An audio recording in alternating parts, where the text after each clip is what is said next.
শ্রীমদ্ভাগবত গীতা পঞ্চদশ অধ্যায় পুরুষোত্তম যোগ শ্লোক সংখ্যা তৃতীয়, চতুর্থ ও পঞ্চম। যারা ভোগবিলাসের প্রতি আসক্তি পরিত্যাগ করে তারাই পরম মুক্তি লাভ করে, তারাই অব্যয় পদে গমন করে, যা হলো ব্রহ্মের শান্তি ও পরম মুক্তির ধাম।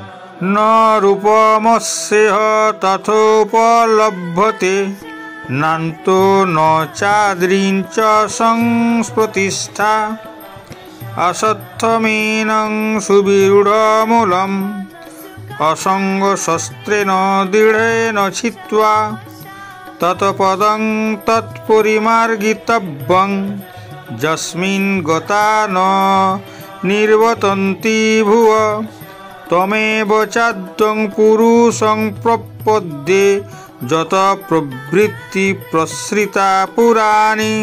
এই বৃক্ষের স্বরূপ এই জগতে উপলব্ধ হয় না। এর আদি, অন্ত ও স্থিতি যে কোথায় তা কেউ বুঝতে পারে না। তীব্র বৈরাগ্যরূপ অস্ত্রের দ্বারা দৃঢ়মূল এই বৃক্ষকে ছেদন করে সত্যবস্তুর অন্বেষণ করা কর্তব্য। এই শ্লোকে ভগবান শ্রীকৃষ্ণ অশ্বত্থ বৃক্ষের উদাহরণ দিয়ে মোক্ষ লাভের পথ ব্যাখ্যা করেছেন। অশ্বত্থ বৃক্ষটি জড় প্রকৃতির প্রতীক।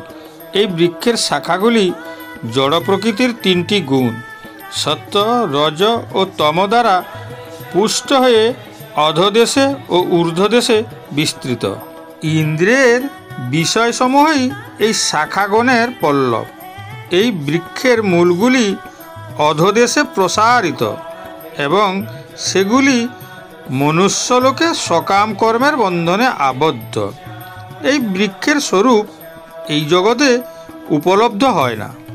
এর আদি, অন্ত ও স্থিতি যে কোথায় তা কেউ বুঝতে পারে না, কারণ এই বৃক্ষটি মোহের দ্বারা ঢাকা।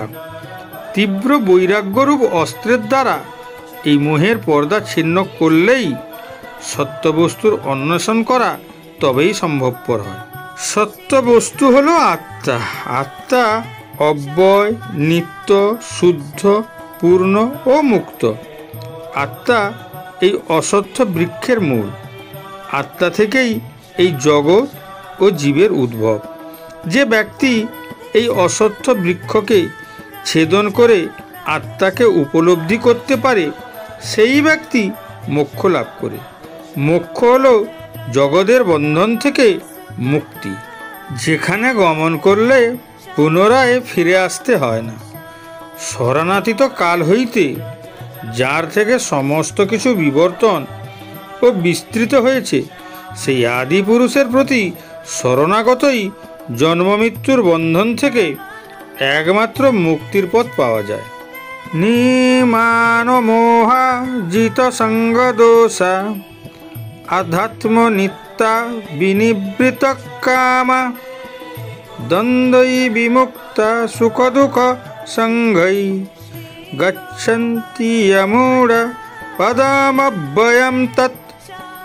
যারা অভিমান ও মোহশূন্য, সঙ্গদোষ রহিত, নিত্য অনিত্য বিচার পরায়ণ, কামনা বাসনা বর্জিত, সুখ দুঃখ আদি দ্বন্দ্বসমূহ থেকে মুক্ত ও মোহমুক্ত, তারাই সেই অব্যয় পথ লাভ করে। শ্রীকৃষ্ণ এখানে ব্যাখ্যা করেছেন এই বৃক্ষ স্বয়ং ভগবান, কিন্তু মানুষের অজ্ঞতা থেকে জন্ম নেওয়া অহংকারের বলে সে নিজেকে মূর্ত আত্মা, সে মনে করে সব কিছু তার দ্বারা উৎপন্ন, তাই সে সব কিছুর মালিক।